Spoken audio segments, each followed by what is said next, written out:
Businesses are celebrating a successful year of tourism as they recap how it benefited Lexington's economy.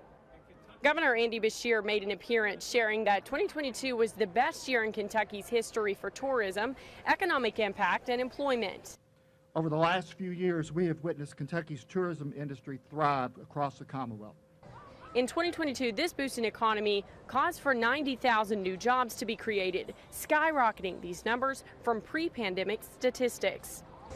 In 2022, total visitation reached 103% of pre-pandemic volumes.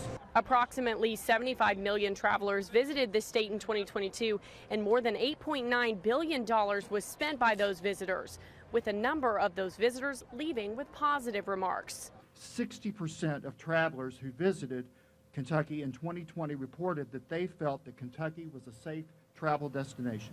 After 2022, 2023 is showing trends of that same kind of success.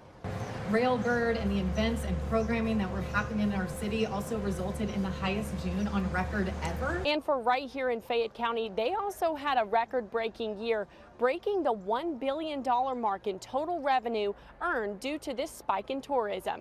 In Lexington, Lucy Bryson, WKYT.